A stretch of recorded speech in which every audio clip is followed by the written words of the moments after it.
Hi, everyone. This is Neha Gupta. I am going to take a moment and make sure everything is set up before I get started. So let me go ahead and do that first.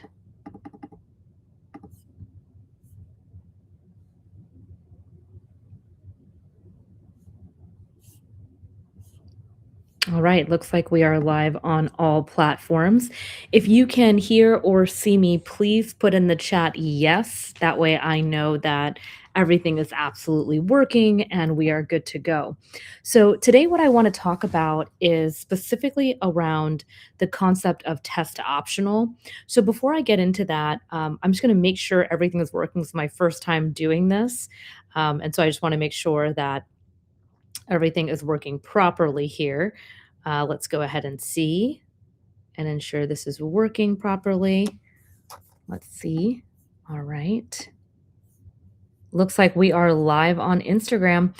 If you guys can tell me if you can see me, that would be great. Type in yes in the chat. I'm going to check my Facebook as well just to make sure. It looks like I am live on my personal page. Okay, that's looking good. And we are live on Facebook. Okay, perfect. Perfect. Okay, great. So, what I'd love to do is first, I want to let you guys know I will be taking any questions that you might have. So, feel free to ask any questions that you have currently because we want to make sure that, we answer anything that you would like. Now, I will share that I am prepared with a few questions that people have emailed me ahead of time. So I'll be sharing about that. For some of you that you may not know me, my name is Neha Gupta. I'm the founder of College Shortcuts. I have been in the college admission space for over 18 or at this point, probably 20 years, which is so exciting to say. And I run a company called College Shortcuts where we help students as a one stop shop where we help with tutoring. We have test prep tutors on our team. We have mentorship where we help students with internships and research papers to really boost their admissions chances and get the career guidance counseling that they're not usually getting in high school, as well as our application process. And we all know applications are opening in literally 4 weeks, which is very exciting. So glad to see everybody on. Great. Thank you so much, Prina025, Rathina, Coaching with Rocky. I see all of you guys joining here. Hi, Pratima, Audrey. Um, Amazing. Okay, perfect. So any questions that you have, please put in the chat. Okay, I'm going to go ahead and jump right into the first question that I received through email off my newsletter. If you are not part of my newsletter, you can absolutely sign up at collegeshortcuts.com. At the bottom, you can sign up a newsletter. Or if you want to schedule a call with me, you can see right here how to do that. All right, so first question I get that's very simple is what exactly does test optional mean in the admissions process? Now, keep in mind, this only happened after 2020.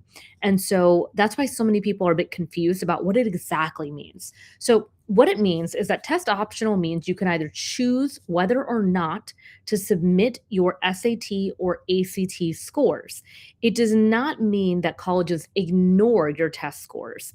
Now, if you submit a strong score, the colleges will consider it as part of your application. So, what is the difference? Question two that I got asked: what is the difference between test optional and test blind? So, they're actually very different. Test optional means it's an option, right? Kind of like when you're at a restaurant, you can pick what you like to eat. You get to decide whether you submit your scores or not. Test blind means the college will not consider the scores even if you send them.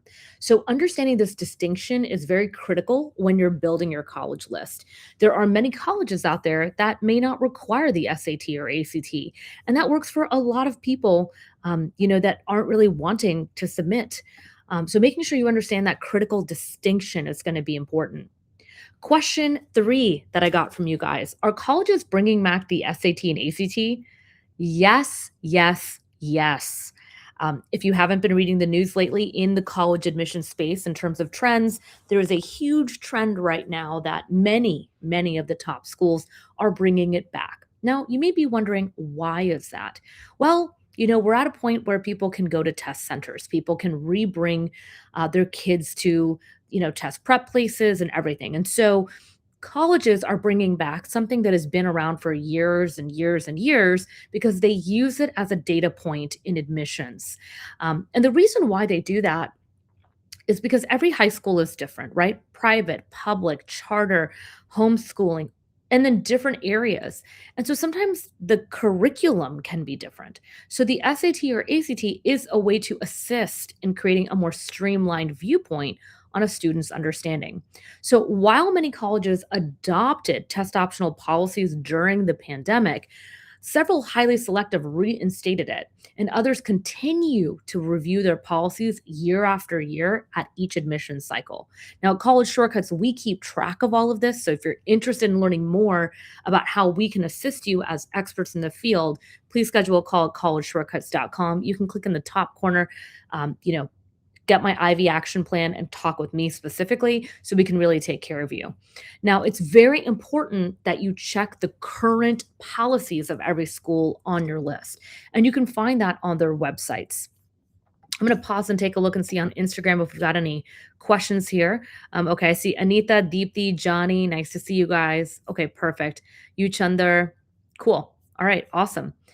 Okay, beautiful. So let me go ahead and see here if there's a way. Let me take a look. No, there is not a way to see that. I'm curious if there's a way to see on my screen right now where I'm located. Nope, I'm not seeing that. Okay, no worries. I will check some of the other platforms for questions as we go along. Okay, question number 4 that I got. If a college is test optional, should I still take the SAT or ACT? Now, this is a question my students like to ask because, a lot of them think maybe they can just get out of it. Now, if you are going to schools that are not in the top 100 and again, I want to be very clear. We help students with all types of admissions. There are over 2,000 colleges in the United States of America. Okay. And of course, we help with UK, Tokyo, all over the place. But if you're looking at US schools, there are a lot of schools outside of the ones you know, and many don't always require it. But if you change your mind later on and say, hey, actually, I want to try this, well, then you should prep for the SAT or ACT. A strong test score, this is what it really can do for your application. It can strengthen it. It can demonstrate that academic readiness that they're looking for or intellectual curiosity level. It can help you stand out among other applicants, and it can improve your chances for merit scholarships at many colleges. So, even if you ultimately decide not to submit your score, having the option is so important. I'll tell you a little story.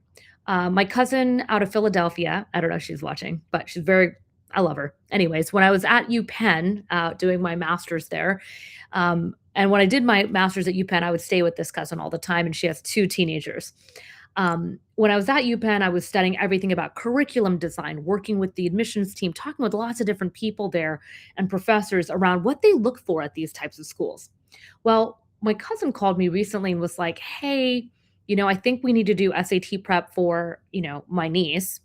And I said, sure. So they started working with us. They did about 20 to 30 hours of tutoring.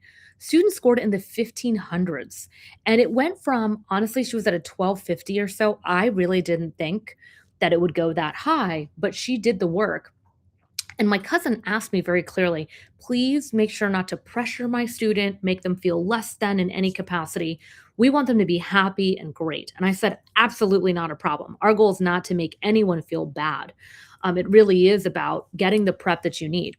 And I'll tell you, my parents, they're not from here. And what they did was they put me in so many different prep programs. They put me, because they were kind of trying to be smart about things, they put me in things where it was me with a bunch of other people in the class.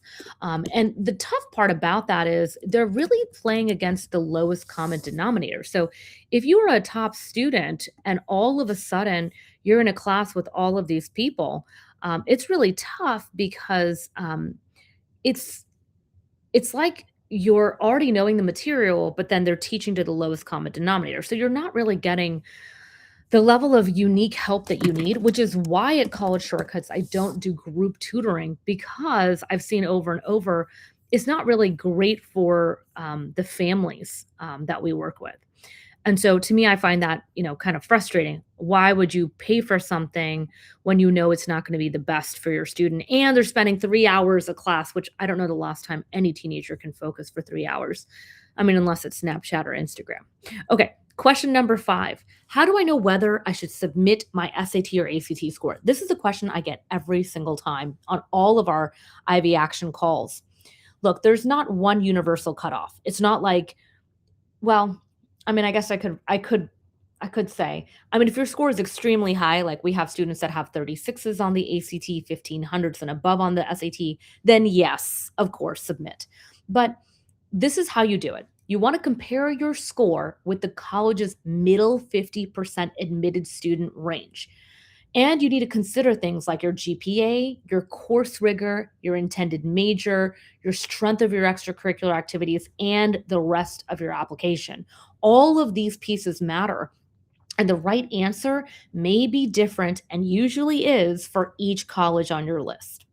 So, ensuring that you're doing that research and seeing. So, for example, my alma mater, I went to Rice University as well.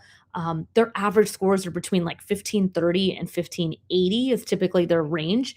Now, I want to be really clear that's not an average score by any means, but Rice is a very competitive school. So, if you've scored an 1110, may not want to submit that score, right? And look, we know that sometimes when you take a test, you may be sick. I'll never forget. I was prepping so much for the SAT. I was so stressed out I think 11th grade is the hardest year, which is why I care so much about the families we work with and we support so many families even as early as 5th, 6th grade all the way through. But, the 11th grade, 12th grade is a pretty tricky time. And I really became the mentor I needed because I got so stressed, I made myself sick, and when I took the test, my one of my SATs, my score dropped by over 100 points because I was deathly sick. And so I think it's really important to make sure you prep, you stay healthy. All of these different things matter, and having a coach by your side can make such a difference. Um, so many high achieving people like me, if you've watched my TEDx called Is Achievement Killing Us? We forget about the importance of fulfillment and the other beautiful things in life. Like for me, for example, one of the books I am currently reading is this book right here. The Ruthless Elimination of Hurry, right? As an overachiever, I've needed to learn how do I take time, slow down, get things done, but also do the things that bring me joy. So I'll show you a little, I know I'm on a tangent, but I'll show you, for example, I used to be a very big artist in high school. It's one of my differentiating points. And so while I have not done much, I will take maybe 5 minutes sometimes and do a little bit of art. So I tell you this because these are the kinds of breaks your students actually need. We don't need to be stuffing them with hours and hours of prep without being um, smart about how people study. So, want to do some quick hellos again. If you haven't scheduled a call to learn about more about what we do, please schedule it. We do have calls available tonight, this weekend, and next week. I will be leading those, so please join in. And we only allow a limited amount of parents on those. So, if you're able to make it, go to collegeshortcuts.com and schedule.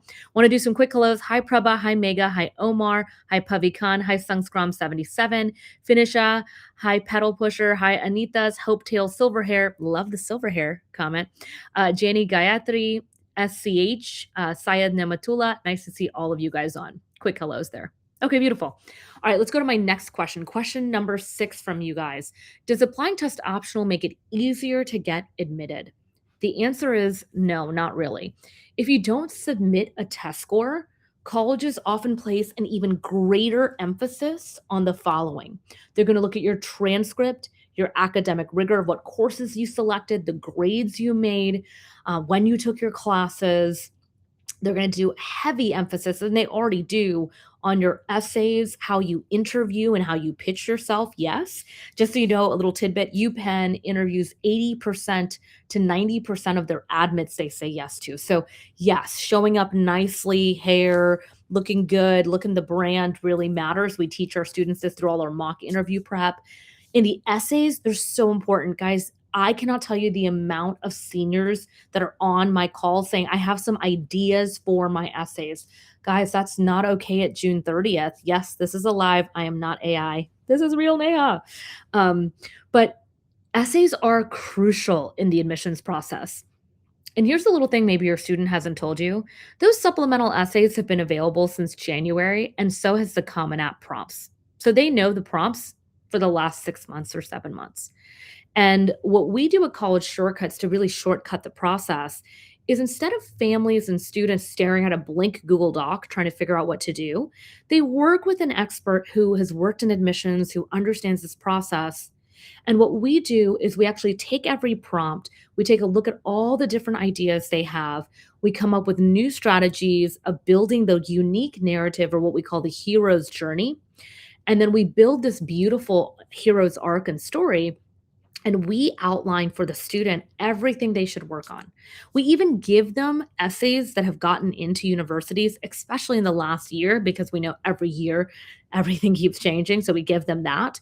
And so they know the writing style. They know exactly what they need to do. So they go from ideas, which, all we know, you can have millions of ideas. If you don't execute, it doesn't really matter. And so what we do is we help them to have a really good framework for their writing. And a lot of our students can sometimes be STEM business focused students, and they're scared. They're insecure about their writing. They have concerns that they don't know what the admissions officer wants. And they're not going to tell you that as the parent. They're just going to keep procrastinating, which is, in my opinion, the middle name of every teenager on the planet currently. So, essays are very, very important. Activities, what you choose to do, which is why we created the mentorship program where you have research papers, you have internships with real world industry leaders. You can see all of my team on my About Us team page. We're one of the few agencies that puts full bios of our team. Most companies of our size don't do that until you sign up. We want to make sure you know who you're working with. And a lot of my team are either geniuses that are an undergrad or master's and PhD. So most of our team is what we call the gray haired team because we've been in this space for a long time. They also will take a look and see your leadership and what type of letter recommendations you get. And a lot of people don't realize, but letters of recommendation are extremely important. And how you ask for them matters. We have an entire strategy we do in Application Fast Track on how to get non generic letters. So that's the overall view outside of the test score if you don't submit one. So a strong application is still essential.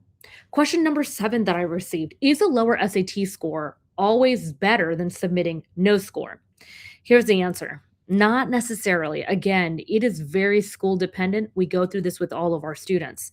Sometimes submitting a score can help your application. Other times, withholding that information can actually be a better strategy. So let's say, for example, a student has traveled the world, they've switched many high schools. We had a family recently who they were in Bahrain and then they moved to Houston, and they have a lot of things they're working on, but they have some unique things, but their SAT score isn't that high. It may be better not to submit. And so we look at the colleges, what's test optional, what's test blind, what makes sense. And the decision will really depend on your academic profile, the specific college, as well as your overall story.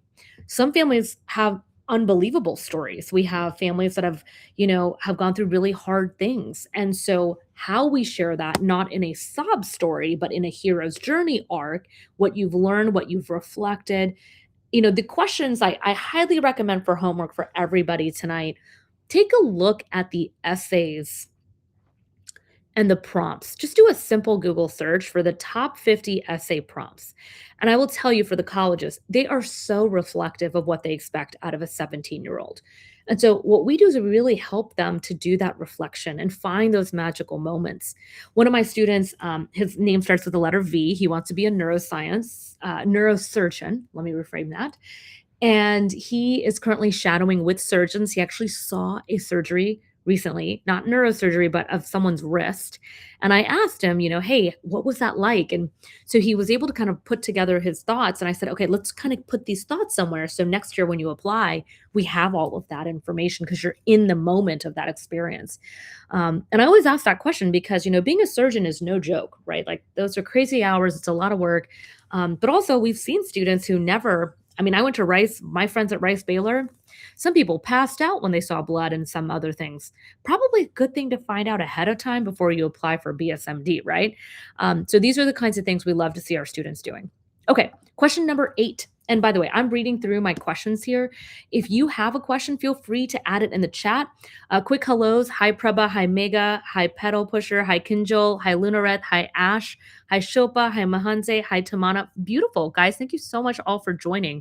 It's so nice to connect with each and every one of you. Also, I'm looking on Facebook as well and on YouTube to see if we have any comments here, just so I can make sure I answer any of the live chat here. So just let me know. Let me know if you have any questions here. Okay. All right, cool. Let's go back to it. So next question, and I only have 8, 9, and 10. So after that, we'll be closing down unless you have questions.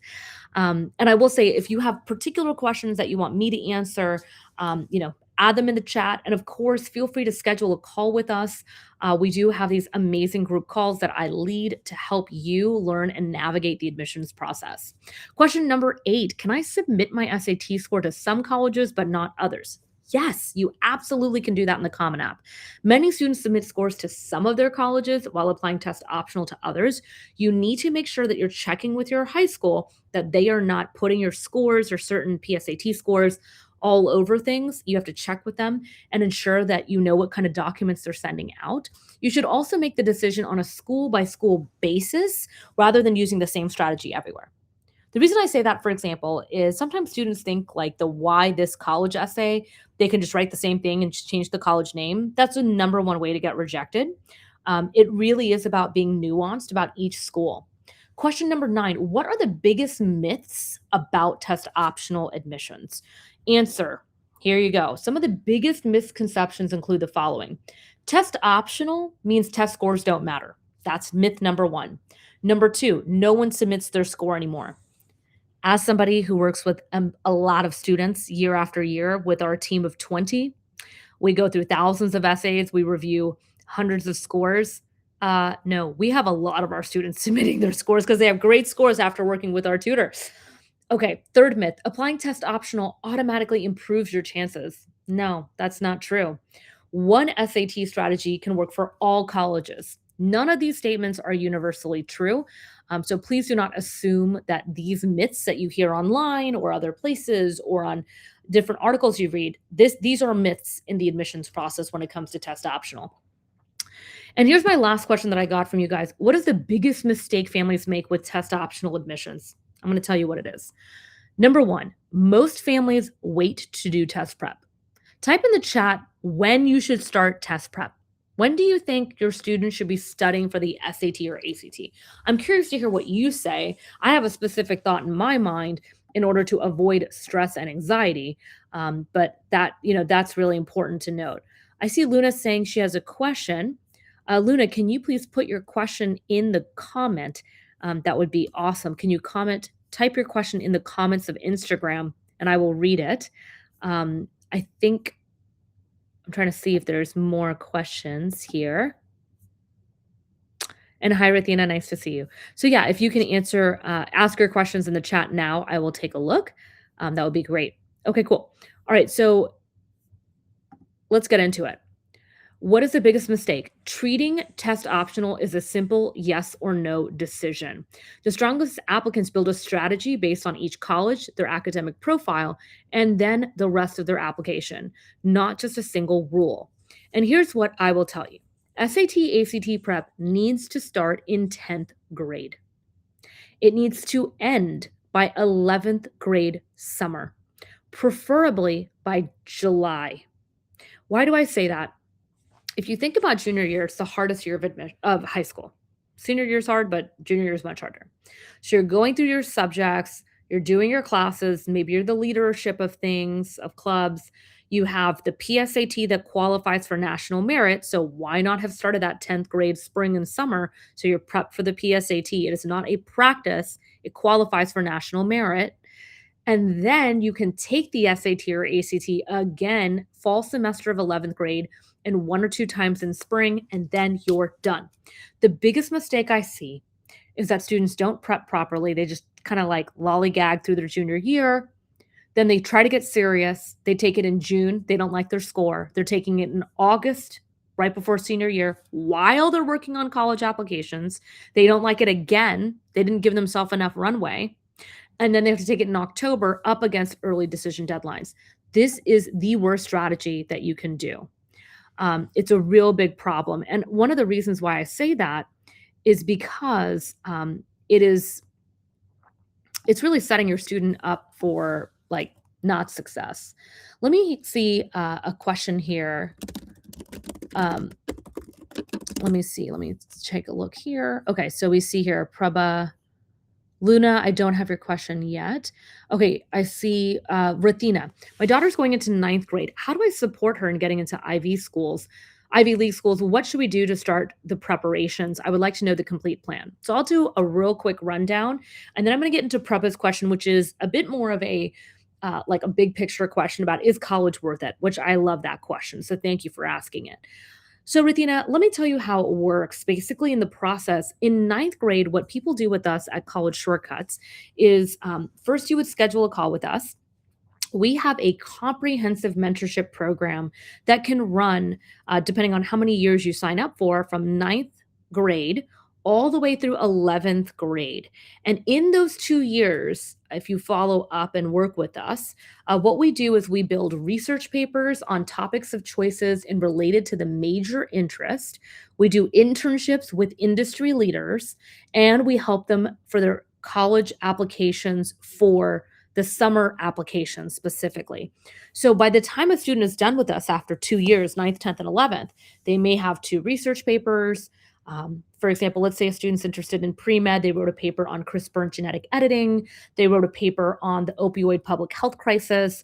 They did an internship experience with someone on our team like Dr. Joshua or Bridget or Chelsea, who are all in medicine. Some are from Cornell, some are from Watch U, Full Ride, great schools, and they'll do a project or a presentation. Maybe, for example, a student did something on a full analysis of every type of surgery and what she's interested in. And they create these types of passion projects with us. And let's say the student goes into one or two different summer programs. We have a list of summer programs we have seen work on students' resumes getting into top 50. And then they'll pick from those, and then we'll help with those applications. Those programs are very competitive. Just so you know, some of them have a less than 10% acceptance rate. You have to do essays. You have to write a full application. It's like applying to college, but for a summer program. And so 100% of our students get into a summer program working with us on our mentorship program. So by the time you're done, if you look at the activity list, which is typically 10 activities, six of them, if you start in ninth grade, six of them relate to the major interest. And why does that matter? Because if you do things related to your major, it shows why you're interested in that major, especially if it's STEM or business, which are the hardest majors to get into.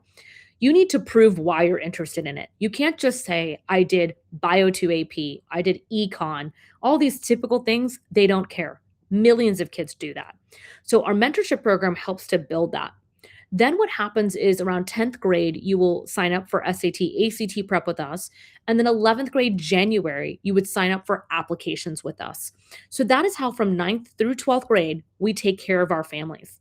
And if anything in between comes up and you need, you know, we have therapists, we have financial aid advisors, we have um, tutoring for academics, we have study habits and executive functioning tutoring. We have all of that within our wheelhouse to assist you with your student.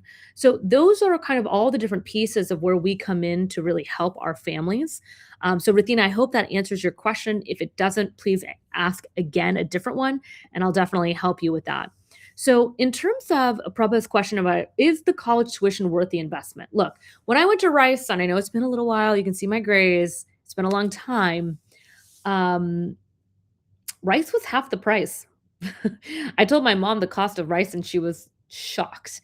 But keep in mind, go to the grocery store, go buy a laptop. Prices have gone up everywhere, costs have gone up everywhere. Now, the truth about getting a bachelor's degree in America is the following. One, typically people that get a bachelor's degree versus just being a high school diploma, they earn significantly more over the lifetime than those of a high school diploma. You can even sometimes say for certain majors and jobs, it's upwards of seven figures of a difference.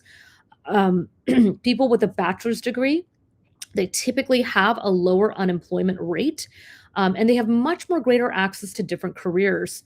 For example, at this time, we are not in a place where you can go and become a doctor, go into engineering, accounting, corporate roles, many of them, without having a bachelor's degree. So you're cutting yourself out of multiple jobs. Now, if you're a family that says, hey, I still don't know what's the worth, then that's okay too. I mean, it's your family, your child. You could say, hey, I'm okay with my kid becoming an electrician. Electricians make six figures. There are other jobs out there that, take trade school, and that's great too. I am not a pusher on my methodology. I just share my knowledge and information for those that really want it. Now, a degree is a good investment if you graduate, right? You have to do well there, and make sure you graduate.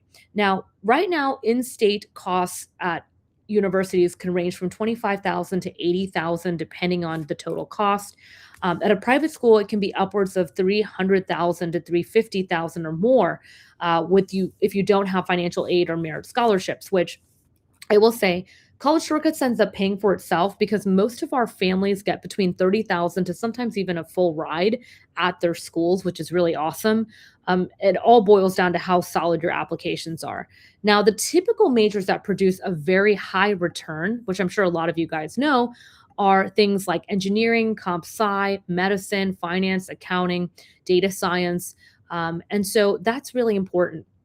So I hope, Prabha, that answers your question. I see a few more questions come in. Prabha's asking, can we start mentorship in 10th grade summer? Absolutely. We have a comprehensive mentorship, we have a mini experience mentorship, and then we have opportunities to work with me personally.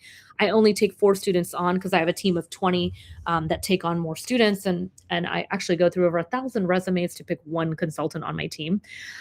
But yes, we start mentorship as early as 5th, 6th grade, and we run it all the way through 11th grade. You can enter at different times. It really depends on the following: one, when you found out about us; two, when you were ready to take action; and three, how competitive you want to be in admissions.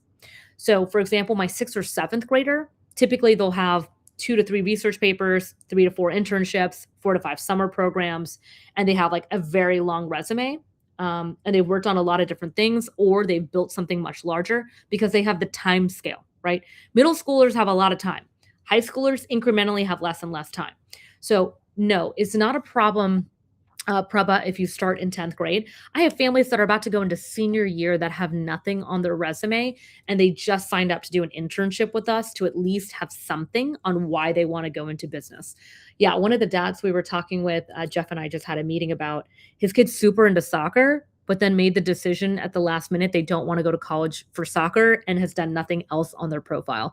So we are looking to see what we can do at July, August, September to really build a solid profile while doing applications, right? So it's a lot to do at the end. That's why I always recommend getting started earlier. Rithina, you're welcome. So glad. Hi, Niela. Nice to see you. Okay, my nephew wants to be an electrician, but my daughter wants to be a cardiologist. Awesome. Awesome. Kids all want to do different things. And so I will say that it really depends on the different strategies of what you want to do. If a student wants to go into being an electrician, they can go to trade school. They don't really need to listen to me. That's just the truth. But for the student that wants to be a cardiologist, oh yeah, pre-med, 1/3 acceptance rates than what you're seeing. So if you see a college that has an acceptance rate of, let's say 6%, it's barely 2% for pre-med, just so you know. So it's very competitive when you do those types of majors. Nice to see Kagayu. I see Vidushi. Hi, Valka Gem. Hi, Sanjuri. Hi, Rafia. Hi, 22 Bulletproof. Nira Karya. Nice to see you, Purple. Abhi, Tamanan, Mahenzendal, Ash, Shopa, Kinjal. Awesome. Cool. Great to see all you guys. Okay. So I hope that really helped with some of the questions that you guys have. Any more further questions? Let me see if there's anything more that people are asking. Let's take a look here. You can put it in the chat. And let me take a look at my Facebook and see if there's any questions here. I'll be jumping off in a few minutes. I know I've been going for quite some time. All right, I don't see anything here. No worries. Okay. Okay, here's a question that I've gotten as well many times. Is college harder to get into year after year? Yes, depending on the college, it is. If you look at acceptance rates over the last 5 years, you can see that they've been significantly dropping at the top schools. In terms of AP classes, another question that I get a lot. Academic rigor is extremely important. You could be picking the wrong courses that could literally reject you from many top schools. For example, if you're interested in business or in certain STEM majors, you need to have high levels of math and science, right? So if you're not taking them, they're going to say, why didn't you? Now, if your school doesn't offer them, they don't penalize you for it. I want to be clear on that. And if you guys want to learn more, feel free to put a question in the chat or schedule a call. You'll see right down here. You can schedule a call with me at collegeshortcuts.com to learn more about our services and how we help everybody. What are some of the biggest mistakes I see families make in admissions? Waiting too long. That's the biggest one. I have had families that, joined a call with me, learned about us, I guess they joined a few other calls and then they did nothing. And then they reached back out 6 months later and their kid is already July junior year, still doesn't know what they wanna do. They're still lost. That was 6 months in which they could have done a research paper, they could have signed up for a summer program with us, they could have done so many things. They could have prepped for the SAT, and time gets more and more crucial as you go through high school. So I'd say procrastination is the number one killer of admissions. The second thing I think that is really big is most parents, I think, don't realize that if you psychologically look at what's happening in a child from 13 to 18, it is a rebellious time for a reason. This is the time when teenagers are trying to build their own identity and separate from you. And a lot of parents that realize this and know this, they absolutely understand it. And what they do is they say, okay, I'm the CEO of this house, right? As a parent. Okay. All of us are on this call that are parents. Now, who do I have on my board of directors to help put the experts into the right spots, right? For some of you, you might have somebody like you have your teachers at school. Okay, great. You've got your coaches for your sports. Awesome. Maybe you go to temple, right? I went to Chinmay Mission. All right. You got your temple leaders so you can learn about religion and spirituality for your kid. But where is it for your test prep? Where is it for your career development and major interest for the student? Where is it for application packaging? You do all of this thousands of dollars of investment and you don't even think about the part at the end outcome and how long it takes to build that strategy. And so for the parents that understand that if they try to do this area with their kid, they're going to do it fighting, kicking, screaming, just like my mom did. Oof, we fought so much during high school. We could have avoided so much of that if college shortcuts existed. That's why I built it. All right, let's take a look here. Rathina's asking, can you advise on the fees and structures of your program? Awesome question. So every one of my students, we customize it. You'd have to join my call. We kind of talk through some of the different parts of admissions, and then I share a little bit about the different packages we have, but everything we do is pretty customized and it depends on the student, the grade level, what their current background is, and then you'll do a one-on-one interview with my enrollment team and they will get a sense and see, one, are we a good fit? The reason I say that is we have about 50 families that reach out to us per week. We only take about 3 to 4 max each week because we're very selective about the families we work with. They have to be coachable. The student has to be ready and know how to schedule an appointment and show up and do homework. So we have a lot of rules around what we're going to tolerate in terms of our students. We want to make sure that these are hardworking students and parents want the best for their children. So these are the types of families we work with. So the one-on-one interview is where we talk about kind of the fee structure and where we can, do that. I do that a little bit on the one-on-one call, which you can join. I have one later today and also one on Sunday. You're welcome to join those and I can kind of walk through that. But I typically, again, it's mostly customized. So I hope that helps. Hi, A.W. Beekman, Martinez Maria, and Nivade, Satrio, Anine. Nice to see you guys. Great to see everybody here. Okay. Last few questions I'm going to go into. What are colleges looking for outside of test scores and grades and things like that? So the biggest things I think are the number one mistake I keep seeing in admissions is students just keep racking up extracurriculars without a strategy. Even families that have a strategy, they don't know how to package it well. So I'm going to give you an example. For some of you, you may know different brands, but I'll just use a very simple example. When you're at the grocery store and you're picking pasta sauce, right? There's stuff at the bottom shelf, right? And then there's stuff higher up, right? We all know that higher shelf stuff is more expensive. So let's say you're applying for an Ivy League or a top school. Okay, these are more expensive brands that you're investing into. And so they want to see, are you matching our brand, right? Do you fit our brand? So, when you're looking at, let's say, Rayo's Arrabbiata, if anyone loves that sauce, please type in yes. It's the best pasta sauce ever. Okay. And if you know a better one, type it in the chat because I eat Rayo's like as if it's water. Anyways, so Rayo's is branded very well. They are a beautiful label. They have a certain font. Everyone knows them. They got carried at Costco, right? Eventually they got built, but they only do their marinara, not their arrabbiata, right? So what I'm trying to explain is when you're looking at a shelf with all these different brands, that's kind of like what they're doing when they have 71,000 applicants for 3,000 spots.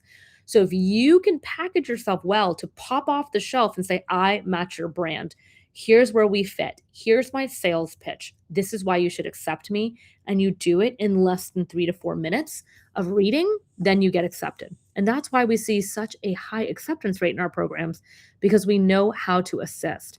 Hi, Alba. Nice to see you. Great. Okay, cool. So, what I want to do now is share with you some updates. I will be going live. Let me take a look when I'm going live next. Friday at 1 o'clock, I will be going live. So I'll be sharing some more tips. I'll be talking about a different topic that day, but very, very excited about coming on live. It's great to see so many of you guys here, which is very exciting. This next one, I will be sharing at 1 o'clock. I'm going to be talking about, let me take a look here. I'll be sharing about specifically AI and the college essay. We'll be sharing about admissions officers where they draw the line, what one flagged sentence can cost sometimes an admission. Brown, for example, bans the AI essay help outright. UC system allows structural support, and officers are now trained to see AI writing. I'll also talk about a student that I saw that did use AI, didn't work with us, and got rejected, and now is taking a gap year. And I'll be sharing a little bit about what that means for the student and what that could mean for your student if you aren't catching it as well. So we're going to share with you what catches the red flag and what is still considered okay in the process. So I'll be doing that on Friday at 1 o'clock Central, 2 o'clock Eastern, and 11 o'clock a.m. PST. So please join then. We can go from there. And quick hello to everybody. Hi, Monica. Hi, Frida. Hi, Pujna. So I will end with this. If you guys are interested specifically in learning more about college shortcuts, I hope you enjoy this live. Please go ahead and schedule a call with us at collegeshortcuts.com. If you type it in, it's collegeshortcuts.com/apply. And let me take a look. I'm going to pull it up right now. Yeah, let's see here. So the next time you can schedule a call is this Sunday and Wednesday of the following week. And we have some the following week, Monday and Tuesday. But if you do want to jump on, definitely reach out, schedule the call there at collegeshortcuts.com/apply. I am doing it on July 4th weekend on the 5th at 6 p.m. Central. So you can join a private one-on-one with me. Before that call, if you fill out your detailed assessment, I review it with my enrollment team, and then I actually give you pointers about your student and where you have gaps in your profile right there on the call. It's a very collaborative environment. You get to meet other amazing parents just like you. So please join. It's completely free. So please come and learn. But I always highly recommend it for our families because what I will always say is this: you don't know what you don't know. And in admissions, you lose 100% of the shots you don't take. So we are really big on curating school lists, building students' profiles, and really helping students get into the college of their dreams. So I hope you enjoyed this. I really enjoyed speaking to each and every one of you. Thank you for all your amazing questions. And I hope you guys have an amazing day. Bye, everybody. Talk soon.